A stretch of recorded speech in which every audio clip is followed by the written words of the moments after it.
Fico feliz de vê-los aqui, né? Ao lado de todos esses fantasmas apreciadores da cultura que nos deixaram tão cedo, tão precocemente, e hoje só se apresentam aí na sua forma etérea. Bem,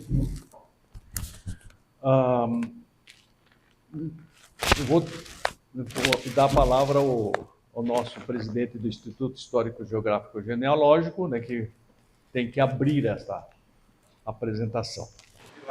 E é o presidente, é claro, do Centro de Ciências e Artes, essa casa que está nos recebendo hoje. Também membro, obviamente, do Histórico Geográfico Genealógico de Campinas, como eu falei, sobre essa parceria de várias palestras, uma por vez. Vamos fazer a intenção ao longo desse ano, como que nos comemora os 50 anos, nós fazemos uma por vez também com o Instituto, o Centro de Ciências e outras pessoas que estão relacionadas aí com a história. Sempre aqui, a ideia foi fazer sempre aqui o espaço nosso. Então hoje o Alcides vai nos presentear com essa palestra sobre Berimbau. Você vai usar a pronúncia correta do alemão. Então, obrigado pela presença de vocês. Será público que sabe que é importante. Por favor, Alcides, muito obrigado. Para mim é uma honra, né, poder falar para vocês e ter escolhido como tema a nossa família Bierenbach, né, o Bierenbach. Vocês vão ver quão importante foi essa família para a cidade de Campinas. Lógico, a cidade ela é feita, né, dos seus cidadãos, das contribuições que eles trazem à cidade, né? E ao longo desses 250 anos, Campinas foi beneficiada, né, por uma pleiade de grandes mentes, de grandes homens, de gente realmente que eram cidadãos na plena extensão da palavra e de mentes brilhantes, né? Campinas estava se formando, né? E aqui, então, medraram instituições como o Instituto Agronômico de Campinas, né, que era a Estação Imperial, né, de Agricultura de Campinas, que se torna hoje o Instituto Agronômico de Campinas, né? Também, de certa forma,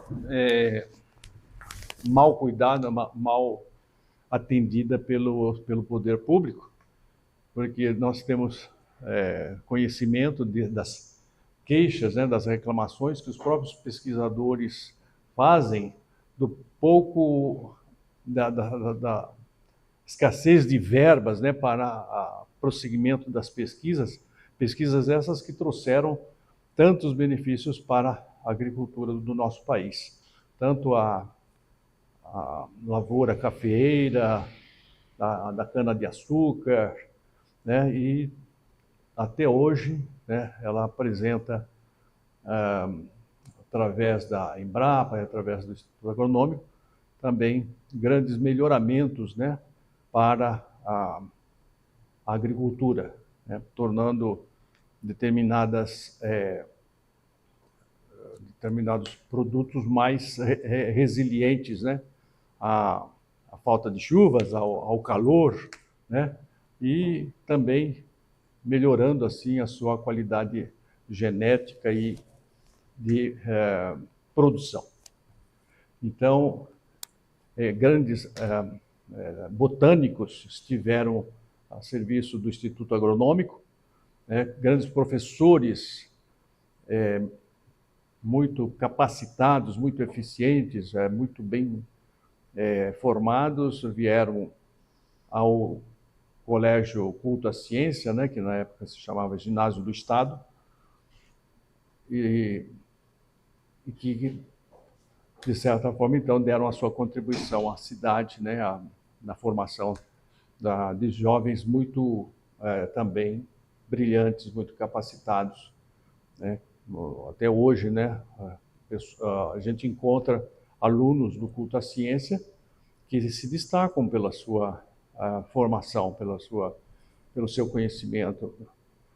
Bom, então, Campinas, então, ao longo desses anos todos, ela foi, vamos dizer assim, abençoada, né, por ter esse tipo de cidadão, né, que dava realmente assim a sua contribuição, se destacava, né, por sua atuação no jornalismo, né, como Francisco Quirino dos Santos, o Henrique de Barcelos, Bento Quirino, e tantos outros jornalistas que passaram por essas redações. Né? Da época era a Gazeta de Campinas, né, que foi um dos primeiros jornais da cidade, né?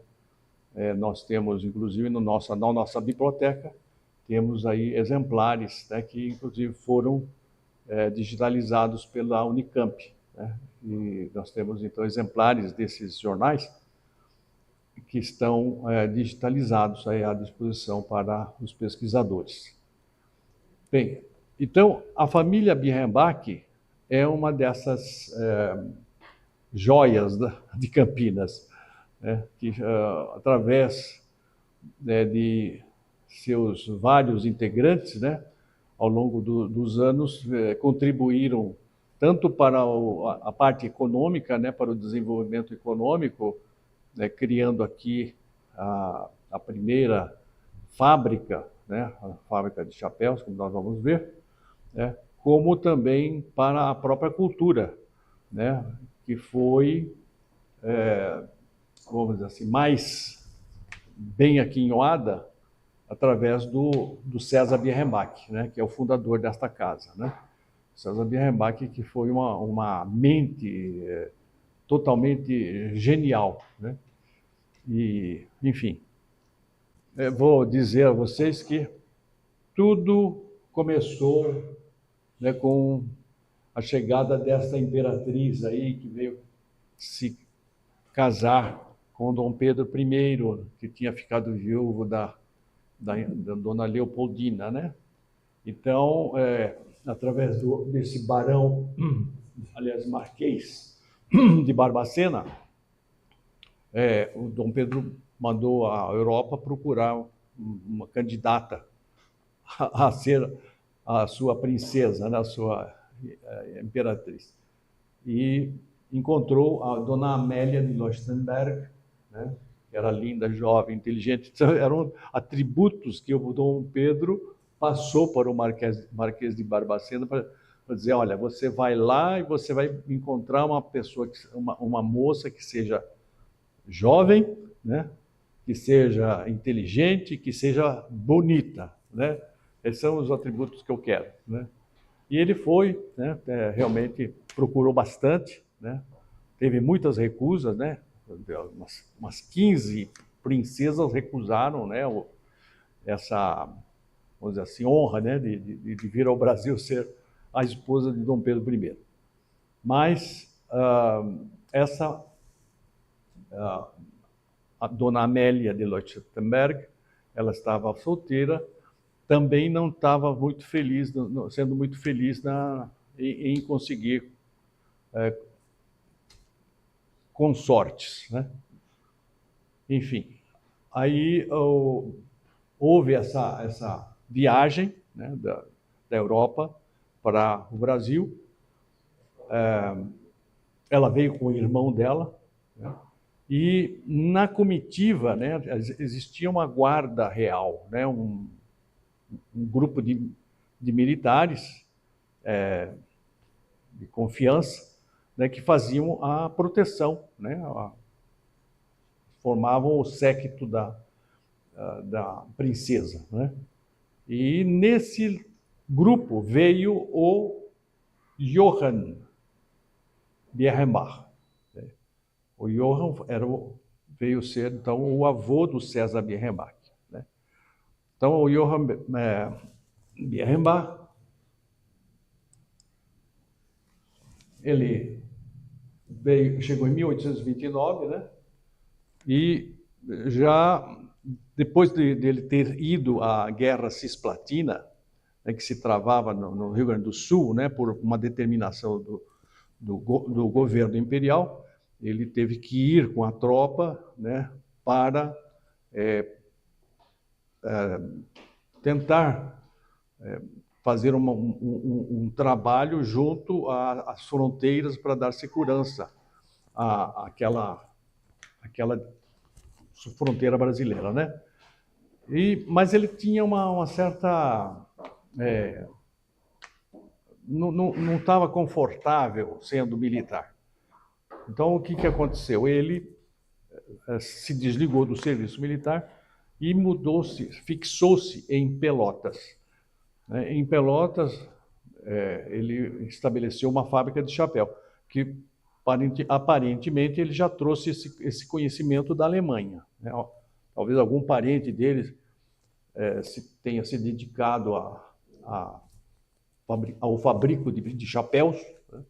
E ele, então, começou essa fábrica com uma peculiaridade, né? Como era difícil trazer a matéria-prima, né, da Europa, pela viagem, pelo custo, pela dificuldade, pela demora, aquela coisa toda, ele descobriu uma espécie de coelho que tinha muito, né, que dava muito lá vamos dizer, nas cercanias de Pelotas, né? Estava cheio desses coelhinhos, né, coelhinhos do brejo, né? E ele então experimentou, né, com o pelo desses coelhinhos, né, devidamente beneficiados, né, fazer esse chapéu, e deu certo, né? Então ele passou a fazer esses chapéus, né, com matéria-prima local, né? Ou seja, ele deve ter acabado com a raça dos coelhinhos, de tanto chapéu que precisava fazer para fornecer para todo o Brasil. Mas, enfim, ele era filho de George Pierrembach e Elizabeth, né? E ele foi, então, na família dele, pai de João Antônio, né, que é o pai do César Pierrembach, o João Pierrembach filho, a Bernardina Pierrembach, a Carolina Pierrembach e a Guilhermina Pierrembach, né? Aí você vê um anúncio publicado, né, em São Paulo, né, onde ele divulga, né, a fabricação de chapéus a vapor, né? Isso na rua São Bento, né? Ali tem os dizeres, né, que eram os melhores chapéus para senhoras e senhores, os que estavam realmente na moda e tudo mais, né? Bom, então Johann Behrenbach, ele nasceu em Brandenburg, veio em 1829, né, oficial na comitiva da princesa. Deu baixa no exército, estabeleceu-se em Pelotas, casou com Bárbara Heichmann, que era uma professora também imigrante, né? Professora de uma escola alemã lá em Pelotas, né? Colégio São Leopoldo, né? E então, lógico, ele era neto do Jorge e da Isabel. Johann Behrenbach teve com Bárbara, né, esses filhos: Bernardina Behrenbach, em Pelotas, né, que casou-se com Francisco Gomes Santos Lima, e a Carolina Behrenbach, que casou-se com o Dr. Xavier Lopes Araújo. O João Behrenbach, né, é interessante que todos eles tinham um nome de João, né? Johann é João também, né? Então, o Johann é o avô, o João Antônio Behrenbach é o pai do César Behrenbach, o João Behrenbach é irmão, né, do João Antônio, que vai ser depois o responsável pela fundição, né, que eles criaram depois com o desenvolvimento dos negócios, né? E depois tem o João Miguel Behrenbach, né? E o César Behrenbach também se chama João César Bueno Behrenbach, né? Tudo gostam do João. Você tem alguma explicação para isso, Tetelov? Falta de criatividade. Acho que existia um culto bastante grande ao São João, né, na Alemanha, de alguma maneira, né? E então todo mundo, as famílias gostavam de colocar o nome de Johann. Johann Sebastian Bach, né? Bom, João Bierrenbach veio nascer em São Paulo, né? E ali, junto com o seu pai, né, ele fundou a fábrica de chapéus também, né? E depois ele foi sócio da Bierrenbach Irmãos aqui em Campinas, né? Casou-se com Francisca Ernestina Bueno dos Reis, teve essas filhas aí, Guilhermina, o Carlos Monteiro, que morava depois em Mojimirim, e João Miguel Bierrenbach. Bom, então o capitão por quê? Ele era tenente, né, da força imperial, da guarda imperial, o João Antônio. Mas pelos serviços que ele depois veio a prestar, né, ele foi promovido a capitão, né? Então o pessoal passou a conhecê-lo em Campinas como capitão João Antônio Bierrenbach, né? Ele ocupou cargos de confiança na administração pública, como delegado de polícia, como juiz principal, né? Além das atividades dele de industrial, né? Casou-se com a Maria Clementina da Silva Bueno, né? E então deles gerou-se a seguinte prole: Maria Carolina, que faleceu com 33 anos em 1902, Albertina, que foi para São Paulo e acabou se casando, encontrou-se o Dr. Antônio de Castro Prado, que ele era industrial, agricultor em Campinas, e teve também uma descendência com o João Zuleika, o Cid de Castro Prado, que pronunciou em 1945 ou 44, aqui no Centro de Ciências, pronunciou uma conferência sobre a eloquência do César Bierrenbach, né? Que esse é um grande diferencial, vamos dizer assim, uma capacidade, né, que foi reconhecida ao César Bierrenbach, que foi dele ser um orador empolgante, né? Ele era uma pessoa assim que tinha um raciocínio rápido, uma formação cultural impressionante, né? Então ele juntava coisas, né, figuras de linguagem, figuras mitológicas, né? Era poeta também, né? Então, se você vai ler a produção do César Bierrenbach, é até difícil, né, você entender todas as figuras que ele faz. Então, isso ele falava de improviso, às vezes, né? Teve uma ocasião em que havia um congresso, né, latino-americano no Rio de Janeiro, né? Ele estava ao lado do Visconde de Rio Branco, né? Famoso Visconde de Rio Branco, e o Rio Branco falou, né? Fez o seu discurso, mas ele não ficou satisfeito com o teor, né? O conteúdo daquilo que ele havia expressado, né? Então ele mandou um bilhetinho para o César Bierrenbach, que estava assim na mesa, né? César, tome a palavra e salve a situação. Pediu socorro para o César. O César levantou e fez um discurso que foi assim emocionante, foi impressionante a qualidade do discurso do César Bierrenbach. A partir desse momento, então, ele ganhou outro nível, passou a ter um outro patamar de respeitabilidade. Então, esse era o César Bierrenbach. Bom, então temos aqui, depois da Albertina, então nasce o João César Bueno Bierrenbach, né? O terceiro filho aí, né? Que foi, como eu já disse, né, advogado, professor no culto à ciência, né? O pessoal coloca lá nas antigas anotações, né, que eu tive que consultar, né, que ele era lente, né? O lente,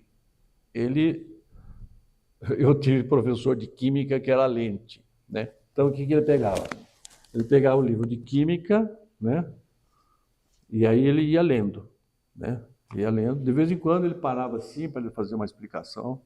Às vezes ele ia ao quadro, né? Explicava aquilo, mas era lente, era lente. Também eu sou lente, viu? Aqui. Bom, ele realmente o grande legado, né, do César Birnbach foi a criação do Centro de Ciências, Letras e Artes, né? E ele também foi sócio correspondente do Instituto Histórico e Geográfico de São Paulo e da Academia de Letras de Pernambuco, né? Foi o principal autor, promotor, ativista pelo monumento a Carlos Gomes, né? E faleceu solteiro em 1907. Vicentina foi a outra irmã, né? Que casou-se com o agricultor Arthur de Siqueira. E Noêmia. Bom, aqui então vamos entrar na parte industrial, na parte que realmente a gente vê a contribuição econômica, a contribuição ao desenvolvimento da cidade, né? Nós estamos em 1857, né? Campinas, em 1797, é que ela foi elevada à vila, né? A Vila de São Carlos. Então, somente em 1857, então, é que surge com o Birnbach, né, a ousadia de criar uma fábrica, né? Então ele fundou essa fábrica de chapéus, né? Valendo-se do conhecimento e da experiência do avô dele, né, do Johann Birnbach. Mas ele não parou nisso, né? Ele era muito empreendedor, ele fazia assim, tinha ideias, tinha iniciativas, tinha realmente coragem de ousar de outras coisas, né? Então ele comprou uma prensa para fazer o enfardamento de algodão, né? E instalou uma oficina para a construção de máquinas para a lavoura, né? Principalmente o café, né? E o próprio algodão, né? E com o João Birnbach, o irmão, ele criou a fundição de ferro e bronze, né? A partir de então, né, muitas obras, muitas coisas que nós até encontramos hoje, né, na cidade, especialmente ali no Cambuí, né, pontes, tinha armação de ferro. Esses ferros eram fundidos nessa fundição dos Birnbach, né? Inclusive, eles tinham assim, uma tal qualidade técnica, eram artífices engenhosos, né, e conhecedores do ofício, que eles eram chamados, sempre que tinha um problema no Porto de Santos, com algum navio que precisava de algum reparo, né, precisava de alguma peça, eles pediam aos Birnbach para irem, né, mandarem os seus oficiais, né, peritos, até o porto para verem o problema que era, o problema mecânico que estava existindo, consertavam quando era possível, quando não, eles vinham, faziam a peça, levavam e consertavam, né, os navios. Então, a qualidade do pessoal, né, empregado pelo João Birnbach.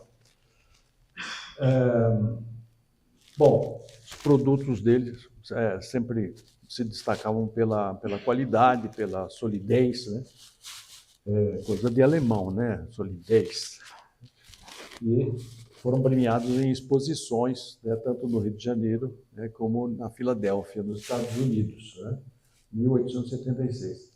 Foi a primeira a admitir mulheres, né, para trabalhar, né, como também escravos, mas escravos que eram remunerados, né, e eram, quando faziam o trabalho, né, eles eram remunerados Da mesma forma que homens livres. Não havia uma distinção assim, não, você é escravo, então você vai ganhar menos. Não, Bierenbach era uma pessoa realmente de ética, né? Um sujeito ético. Né? E a gente vai ver isso em outras iniciativas dele. Ele mandava trazer para ajudá-lo, né, na fábrica, né, oficiais peritos, né, isso eu encontrei num dos livros, né, da Alemanha. Né. Eu acho que ele se sentia melhor, né, pela comunicação, esse tipo de coisa, sei lá, e pela confiança que ele tinha na gente dele, né. Ele mandava vir. E essas pessoas que vinham, né, às vezes não se adaptavam. E ele pagava tudo, né, os direitos e passagens e tudo. E eles tinham um tratamento diferenciado. Esses tinham, né, por serem, né, profissionais de alto nível. Né? Então, eles tinham a fundição do César Bierenbach, ele fundiu praticamente 2 enfermarias inteiras, né? As camas eram de ferro, né? Então, ele que forneceu para a Santa Casa, né, para a Santa Casa que estava ainda sendo desenvolvida, né, implementada, essas 2 enfermarias com camas, né, que ele construiu. Então, ele pegou 3 dessas camas, eu falei assim, olha, essas 3 camas aqui, né, eu tenho direito para, caso algum dos meus funcionários fique doente, né, para serem atendidos nessas camas, e um quarto privativo. Né? Então, tinha também o seu quarto privativo. Era o privilégio que ele tinha por ser um benemérito, né, da Santa Casa. Muito bem. Opa, eu não vou fazer isso aqui. Aqui nós estamos vendo uma iconografia que eu a muito custo consegui pesquisar na internet. Né? Não há fotografia nenhuma do João Antônio Bierenbach. Procurei de toda forma, mesmo me socorrendo da Marli Marcondes e da Denise lá da Unicamp, né? Trabalharam no CNU, né? Pedi a elas para verificar se encontravam uma fotografia do João Antônio Bierenbach. Não encontrei, só do irmão dele, essa de baixo ali, né? A mãe deles tem ali, ó, a dona Maria Clementina Bueno Bierenbach. Né? As irmãs também têm boas fotografias, a Noemi e a Vicentina, né? Aqui tem o César Bierenbach ali do lado, né? Também quando menino, né? A dona Albertina, que foi uma das irmãs, né? Que foi se casar com o industrial lá de Castro Prado, lá em São Paulo, tá ali, né? E o César Bierenbach, né? Bom, eu pesquisei muito nesse livro aí, Guia Histórico da Indústria Nascente em Campinas, de autoria da Ema Camilo, né? E então ali tem realmente, eu acho que é o melhor estudo, né? Que inclusive foi aproveitado pelo próprio professor Amaral Lapa, né? Aqui no José Roberto Amaral Lapa, no Cidade, Cantos e os Antos, né? Aqui tem textos, né? Que eu encontrei também nesse livro da Ema Camilo, né? Então aí nós temos, né, uma descrição, né, da fábrica de chapéus, né, fundada em 1857, né, por ele e pelo irmão, né, brasileiros, onde que ficava a Rua da Ponte. A Rua da Ponte é a Rua Major Solo, né? Atualmente é Major Solo, né? Naquela época. O Largo de Santa Cruz, né? E também em São Paulo, né? Na Rua Direita, na Rua São Bento, eram endereços onde se podia encontrar chapéus de lebre, o lebre que era o coelhinho, né? Lontra, seda, castor, chile, manilha, palmeira, espartária, Spartena, né? Itália, etc. E a produção era toda dedicada ao local, não exportava, né? Tinha mais ou menos de 50, 60 funcionários e foi extinto em 1879. Né? Bem, o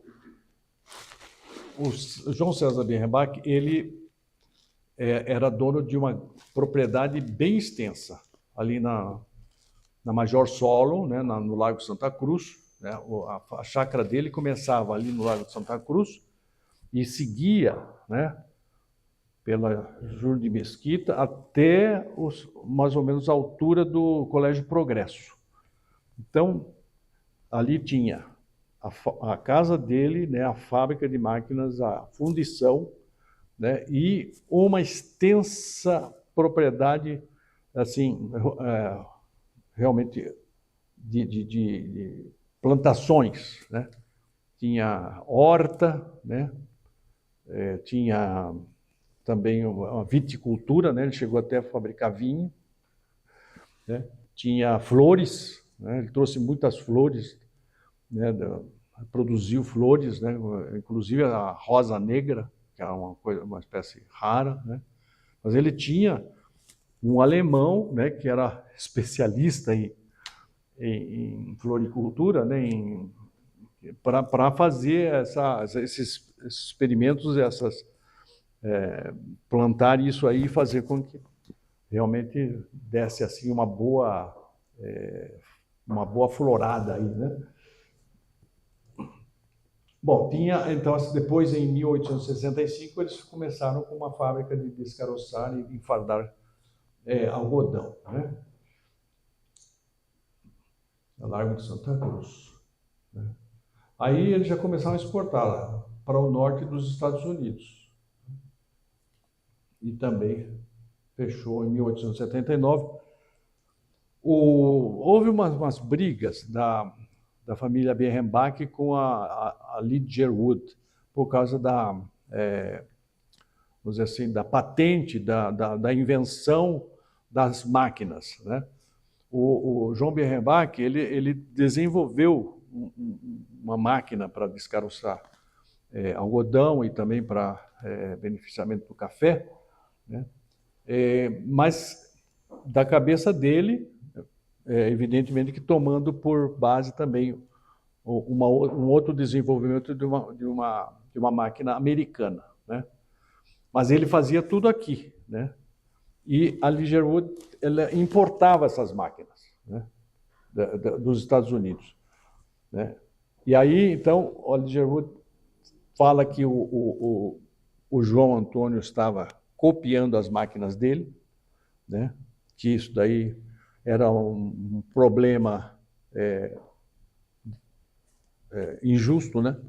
Então ele entrou pedindo para que fosse cassada a licença do João Birrenbach de fabricar essas máquinas, né?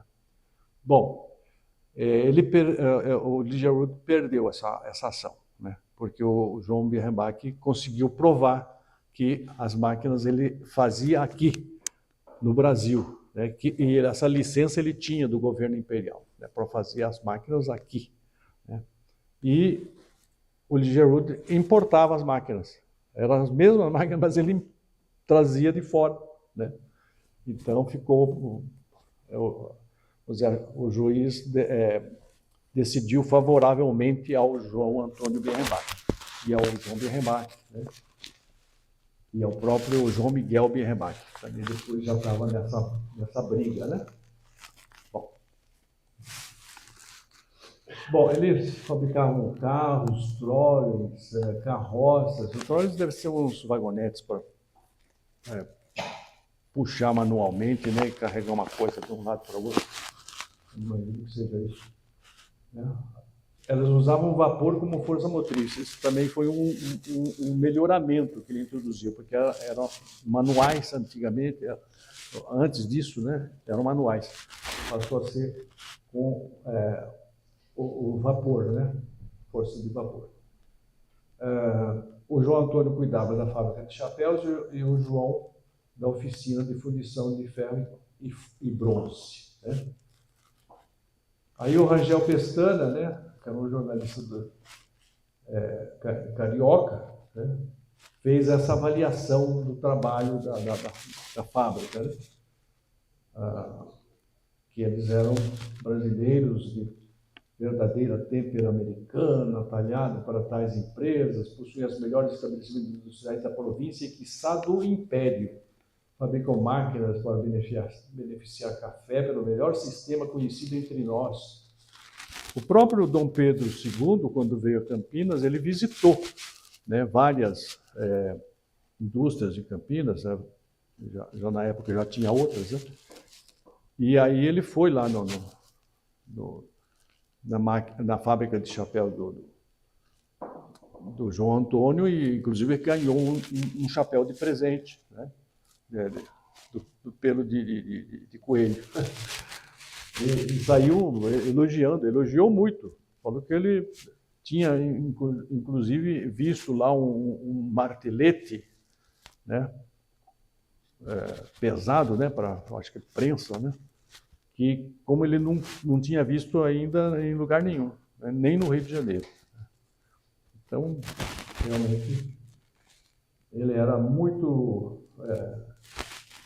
elogiado pelo desempenho deles, né? Excelente, máquinas modernas, diferentes serviços. Muitos fazendeiros possuem máquinas construídas nas oficinas do Bianchi.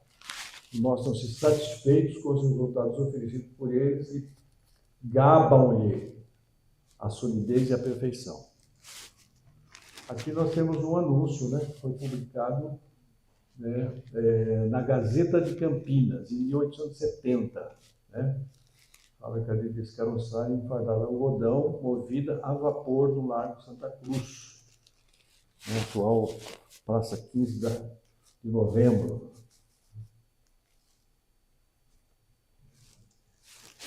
E aqui, grande fábrica de chapéus a vapor, Rua da Ponte, ou seja, a João Solo, né?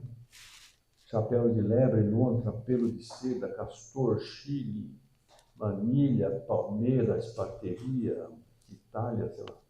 E sortimento de boné. Ele introduziu os bonés também. Sapatos de feltro.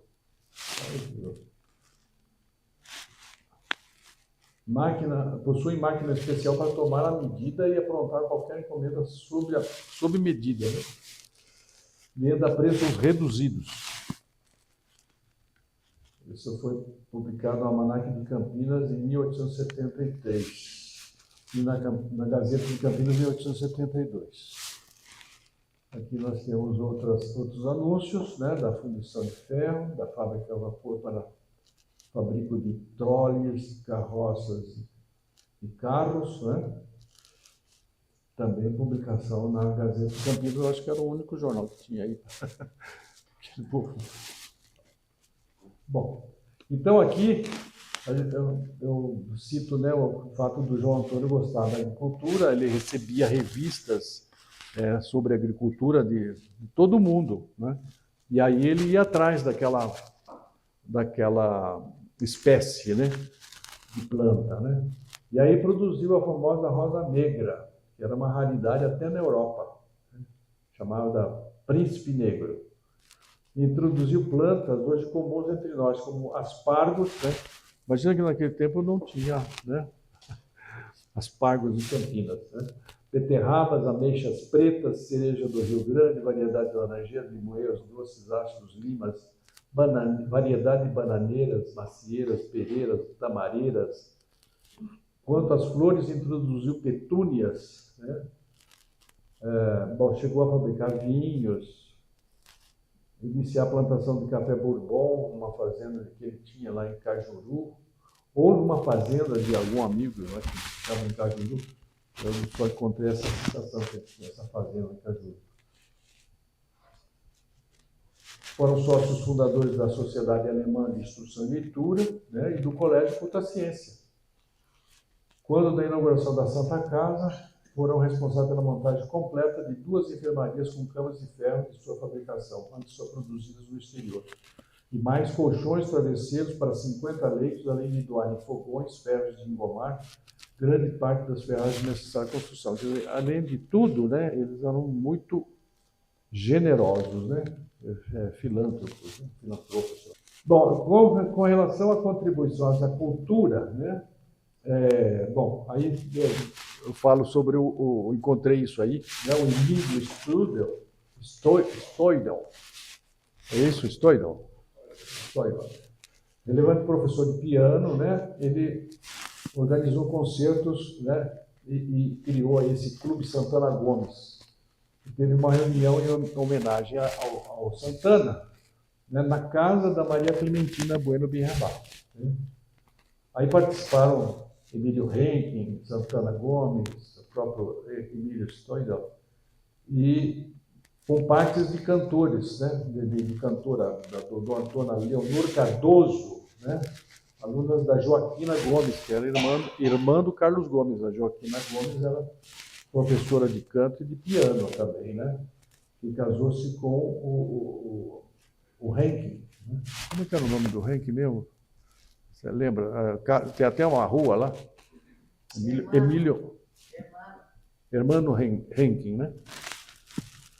Bom, aí, nesse soirée, né, que teve, a Vicentina e a Noêmia tocaram a quatro mãos a abertura do Guarani. Vocês veriam o preparo delas, né? Assim, que os pais davam realmente atenção a essa formação, a esse estudo, né, dos filhos, né? A Noêmia Birrabá tem uma obra que se chama Como se vivia nas vilas e fazendas antigas, né, citada por esse Carlos Eugênio Marcondes de Moura, né, que compôs um volume, né, com vários autores, Vida Cotidiana em São Paulo no século XIX, Memórias, Depoimentos e Evocações. Então, a Noêmia Birrabá, que era escritora também, né? E ela, com a Vicentina, as duas irmãs, produziram este livro aqui, que chama-se, nesses 2 volumes aqui, de Produções Literárias do César Birrenbach. César Birrenbach escrevia muita coisa, não publicava, né? E deixava tudo lá na casa deles, né? E então elas pegaram todos os poemas e esboços de discursos, né? Que eram uma espécie de uma sinopse que ele preparava, né, para se basear, mas ele usava muito o improviso, né? Além daquilo que eram as peças, ele ia além, né? Como diz, da capacidade de improviso que ele tinha, né? Então são 2 volumes, né, compilados, né, e publicados pela Noêmia Birrenbach e pela Vicentina Birrenbach. Né? Essa aqui também acho uma obra muito boa, onde inclusive ela fala sobre o nascimento do menino lá, tal, né? Põe assim um esforço biográfico do César Birrenbach, né? Bom, enfim, contribuições à cultura da família Birrenbach. Né? Todos os filhos, né, receberam apurada educação e formação. Né? As moças estudavam piano com o melhor mestre da época, Emílio Stoidel. João César Birrenbach estudou nos colégios São Luís, né? Depois que o pai morreu, né? O pai, o César nasce em 1872 e o pai dele morre em 1882, então ele estava com 10 anos. E aí a mãe, né, manda ele para Itu, né, no internato, né, no Colégio São Luís, né, dos padres jesuítas, né? E esses padres, então, eram conhecidos, né, pelo seu saber, a sua capacidade, né? E realmente eles forçam o menino e ele se torna um menino, um estudante, o melhor que passou por lá na época dele, né? E ali que ele realmente desenvolve também o conhecimento de várias línguas, né? O próprio César, ele era poliglota, ele falava francês, inglês, falava alemão, que era a língua nativa dele, né? E, enfim, nativa não, mas familiar dele. Né? concluiu o estudo no culto à ciência, aí foi para São Paulo para fazer direito na melhor faculdade de direito do Brasil, né?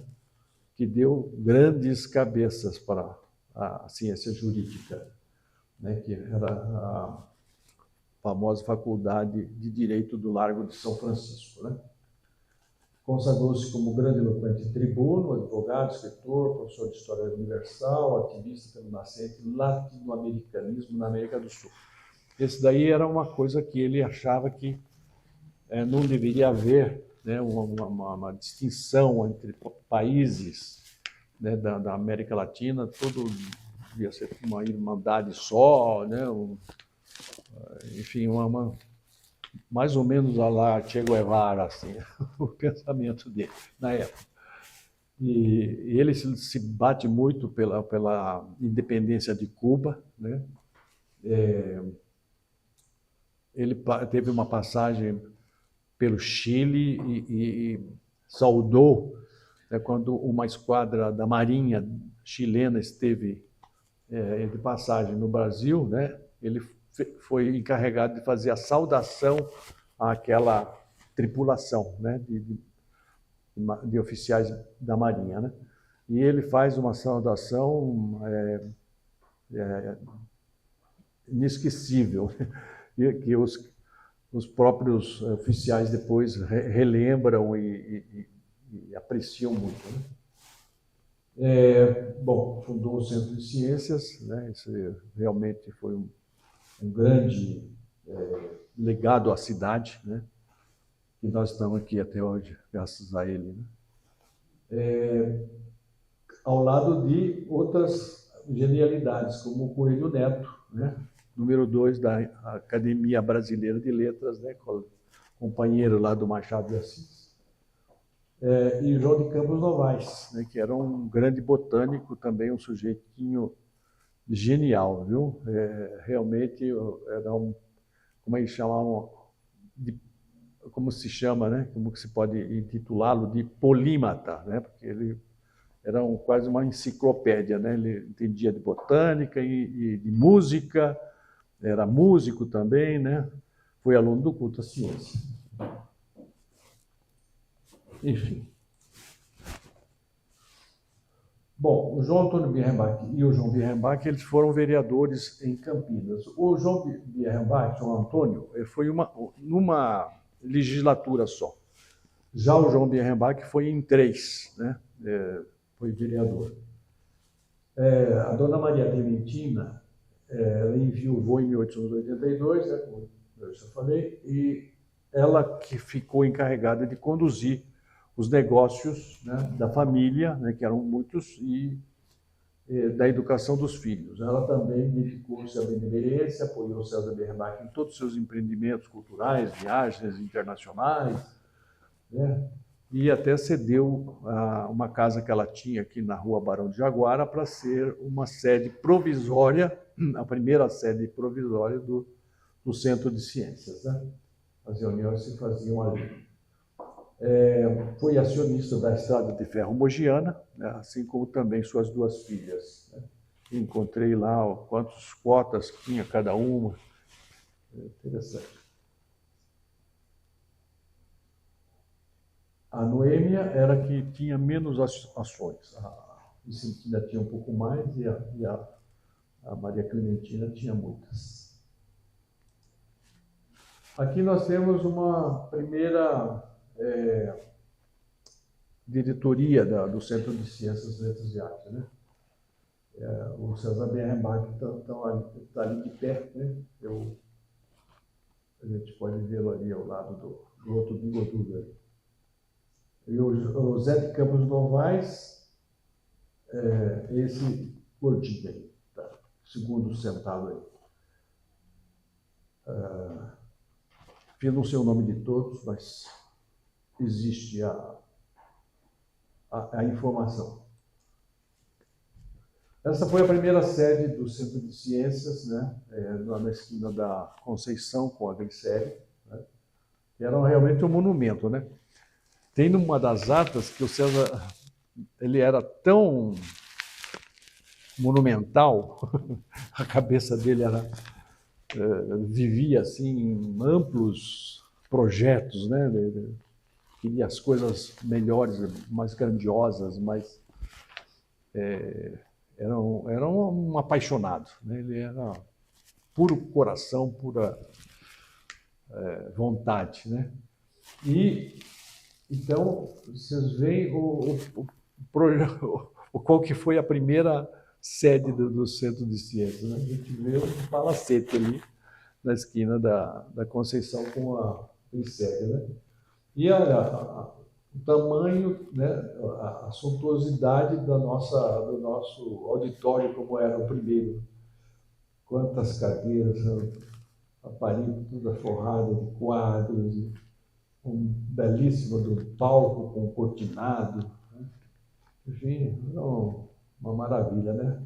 Foi demolido, né? E aí tivemos que fazer uma outra campanha para a construção em 1800, começou em 1938, 39, a construção pelo Lix da Cunha, e inaugurada esta sede em 1942, né, sendo presidente o Nelson Omenha, que depois veio a ser vereador e deputado, e era um filósofo, né, uma pessoa... Aqui nós temos o grande legado também do César Bernabach, que foi o monumento a Carlos Gomes, né? Ele era amigo de infância ou ele conheceu, quando menino, né, o Carlos Gomes, né? Depois o Carlos Gomes sai da Vila São Carlos e vai embora, né? Aliás, já era Campinas, né? E aí, então, ele conduz toda uma campanha para fazer esse monumento túmulo, né? Ele que localiza e identifica o escultor Rodolfo Bernardelli. E nós temos vários bilhetes, né, na nossa biblioteca, né, do César Bernabach para o Rodolfo Bernardelli, dando instruções para ele, concordando com coisas, discordando de outras, estabelecendo diretrizes para a erição deste monumento, né? E ali nós vemos ele trabalhando ali, junto com...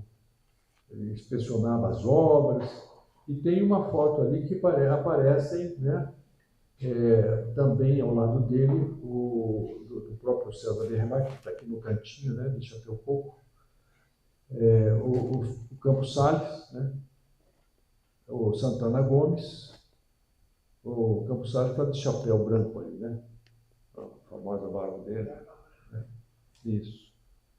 E o Campos Novaes também, está do outro lado, é outro barracudinho. E as moças que estão de pé ali, eu deduzi, né, porque eu vi outras fotografias que nós vimos ali anteriormente, que são a Albertina, a Vicentina e a Noêmia. Tá? Vocês acham também, não? Pelo vamos dizer assim, o vestuário delas, né? Naquela outra fotografia que a gente tem bem nítidas, era mais ou menos como elas se vestiam, né? Aqui tem uma foto interessante, né, das poucas onde o César Bernabach aparece, a margem de um rio, né? Deve ser o rio Atibaia. Por que seria no outro rio, né, que não fosse? O Atibaia sempre foi o nosso principal rio. E ali tem o Doutor Renault, o César Bernabach de chapéuzinho mais acentuado. Tem o Benedito Calixto, que é o grande pintor, né, que está sem chapéu, né? Tem esse Manuel, como é que é? Manuel de Assis Vieira Bueno, tem o Frederico Loeb, que é um botânico também do Instituto Agronômico, juntamente com o José de Campos Novaes, que também era botânico do Instituto Agronômico, e Tem um jornalista que puseram assim, na legenda, que essa foto está no Centro de Memória da Unicamp. Então puseram só Henrique. Né? O único Henrique assim, de destaque daquela época, que é citado, né, na história, é o Henrique de Barcelos, né, que é jornalista. Acho que ele foi lá também fazer as honras da casa para o Benedito Calixto.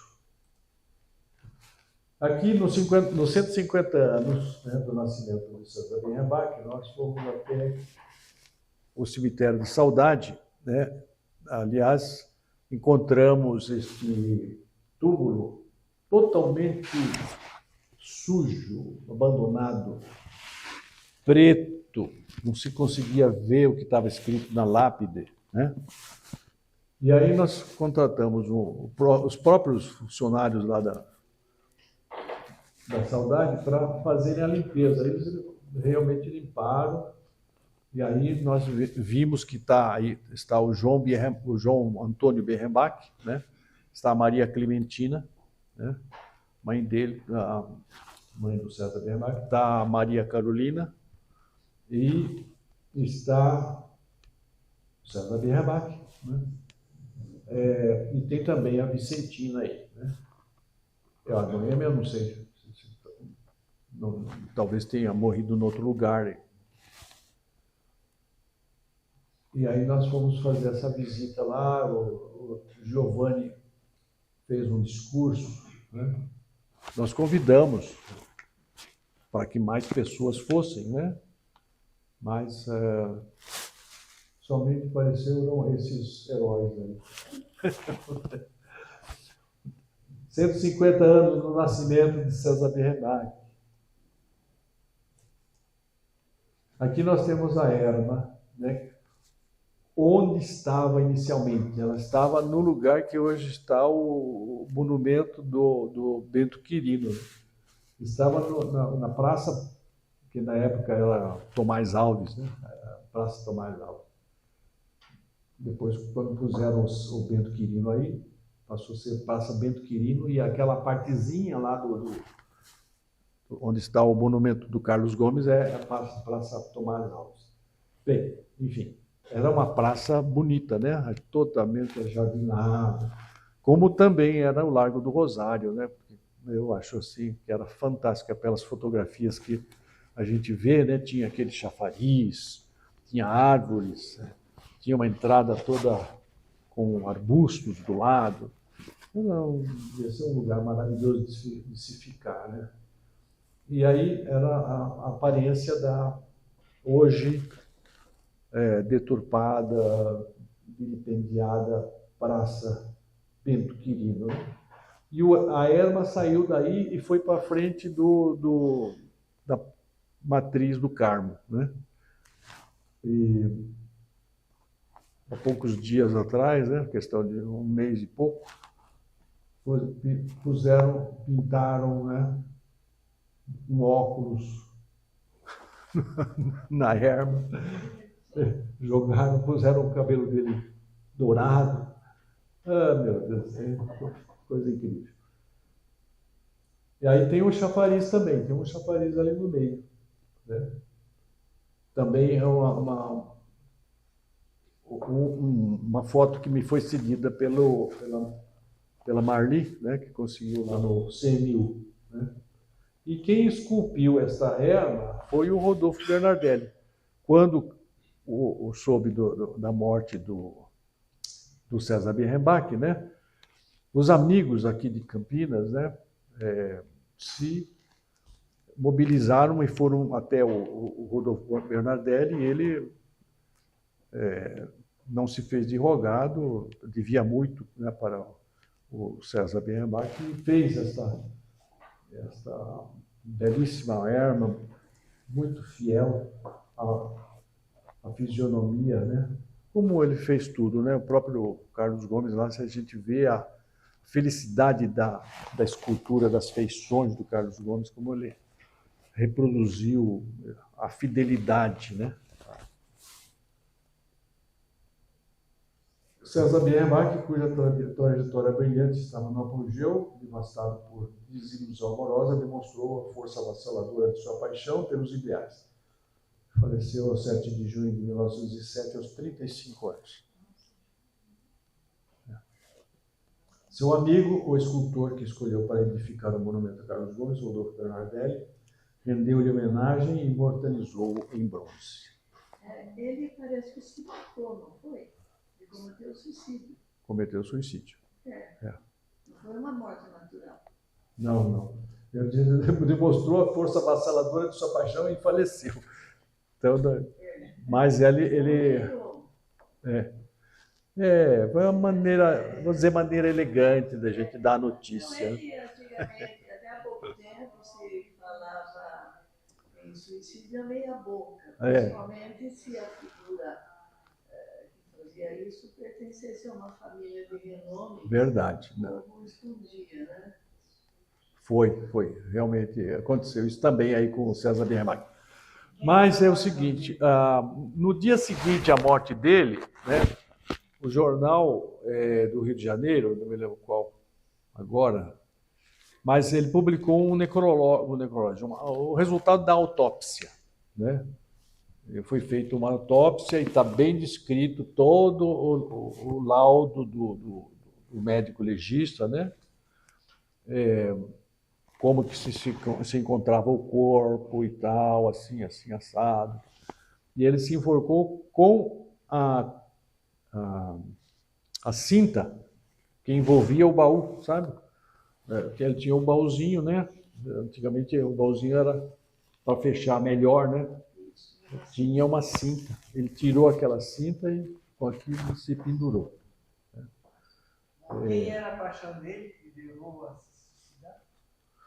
Bom, era a filha do Visconde do Rio Branco, né? Agora me fugiu o nome dela. Mas ele era muito apaixonado por ela, pediu-a em casamento, né? Ela rejeitou e, inclusive, não sei se ela comunicou a ele que ela ia casar-se com um diplomata francês e tal, que depois da história se sabe que judiou dela, né? Não a tratou bem. Mas é isso aí, são as paixões, né? Meus agradecimentos ao próprio Centro de Ciências, né, ao Centro de Memória da Unicamp, ao Genaro, a Marli e Cássia, que contribuíram para a apresentação. Evidentemente, falta acrescentar aqui ao Instituto Histórico Geográfico e Genealógico, né, que aceitou a nossa parceria para fazermos essa série de palestras, a qual será dada continuidade em junho, né? Teremos a palestra da Maria Eugênia Castanho e do Sérgio Castanho, versando sobre a educação em Campinas. Evidentemente, né, virão à tona os relatos sobre o ginásio Correia de Melo, Francisco Glicério, né, Escola Normal, Culta Ciência, as escolas alemãs, né, tudo aquilo que constituiu, né, o início das nossas escolas. Né? Estão todos convidados, então. Será também às 15 horas, né? Que dia é? Está marcado o dia? 26, uma coisa assim. Bom, é na última quinta-feira do mês, né? Depois, em julho se faz uma pausa, né? Porque tem vários outros eventos programados. E em agosto, então, teremos uma participação sobre os cartões postais, né, de Campinas, né? Do Luiz Salvucci. Ele que tem essa coleção. São pelo menos duas casas, né, em Campinas, a Casa Genu e mais uma outra casa, que faziam esses cartões postais com cenas da cidade, né? Então, isso dará continuidade, né, no mês de agosto. E aí, em setembro, outubro, novembro, nós vamos aí ainda confirmar a participação, né, de outros palestrantes do Instituto Histórico e Geográfico, né? Enfim, é isso aí, tá certo? Muito obrigado.